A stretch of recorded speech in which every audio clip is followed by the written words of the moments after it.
और बड़ी खबर मुरैना से, जहां पर रेत और खनिज माफियाओं पर कार्रवाई। पुलिस और जिला प्रशासन ने की कार्रवाई। रेत माफिया ट्रैक्टर और डंपर रोड पर खाली करके भागे। ग्वालियर और आगरा रोड पर फैली पड़ी है जगह जगह रेत। जिला प्रशासन ने कुछ ट्रैक्टर और डंपर किए बरामद। इस खबर पर ज्यादा जानकारी के लिए बात करते हैं ग्वालियर से ब्यूरो चीफ अरविंद जो हैं। अरविंद, जिस तरह से हम देखते हैं अक्सर जो खनिज माफिया है और उनके और पुलिस प्रशासन के बीच में यहाँ पर झड़प जरूर होती रहती है। अक्सर बहुत सारी खबर हमने देखी है। एक बार फिर से यहाँ पर हमने देखी है कि रेत माफिया ट्रैक्टर और डंपर रोड पर खाली करके भाग गए। किस तरह की कार्रवाई हुई, विस्तार से बताएं।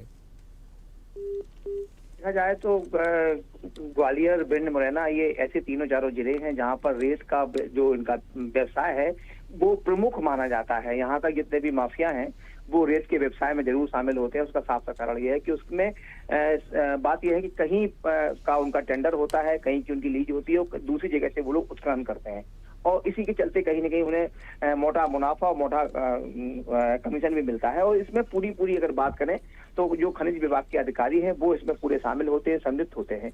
इसी के चलते आज देखा जा रहा है कि जो जिला जैसे ही आदर्श आचार संहिता लागू होती हुई है उसी के बाद आज सुबह से ही जिला प्रशासन और जिला पुलिस प्रशासन ने संयुक्त कार्रवाई करते हुए एक जाम लगा दिया था। वहां पर जो भी ट्रैक्टर और डंपर सुबह रेत से भरे निकल रहे थे उनकी रॉयल्टी चेक की जा रही थी। साफ तौर पर देखा जा रहा है कि वहां पर जो भी ट्रैक्टर निकलते हैं उनमें कोई भी रॉयल्टी नहीं होती है, ना ही वो शासन को कोई पैसा देते हैं। बस रेत वहां से भर के लाते हैं और सामान्यता बेचते हैं।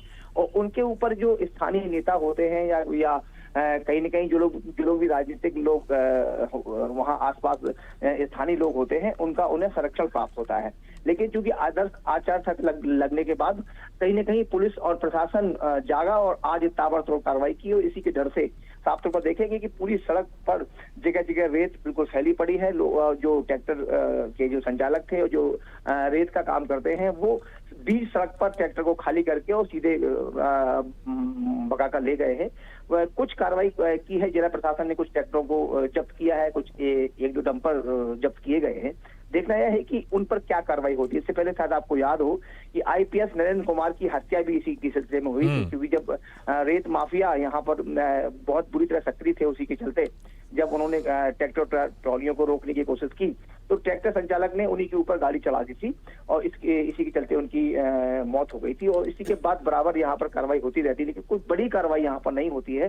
राजनीतिक समीक्षा के चलते जितने भी ये लोग हैं इनका ये यहाँ पर प्रमुख व्यवसाय है, उसी के चलते बराबर ये कार्रवाइयां भी यहाँ पर होती रहती हैं। और कहीं ना कहीं रेत का जो अवैध व्यवसाय है वो यहाँ पर बंद नहीं हो रहा है, काफी समय से चल रहा है। उनका जो मुख्य स्रोत है रेत का या उनकी आमदनी का वो रेत ही है। साफ तौर पर चंबल यहाँ जो नदी है वो यहाँ पर पास में, उसी के चलते वहां से उत्खनन किया जाता है और अवैध उत्खनन किया जाता है। क्योंकि चंबल की जो रेत है वो इतनी अच्छी नहीं है, लेकिन वो सादगी कामों में यहाँ पर इस्तेमाल हो रही है। जितने भी सादगी काम यहाँ पर चल रहे हैं, जबकि रेत जो चंबल की रेत है वहाँ पर इस्तेमाल नहीं होना है, लेकिन इसके बावजूद भी चंबल की रेत इस्तेमाल होती है। इसी के चलते ये लोग रेत वहाँ पर उत्खनन करते हैं और सप्लाई करते हैं। जी बिल्कुल अरविंद, बहुत बहुत शुक्रिया इस तमाम जानकारी के लिए।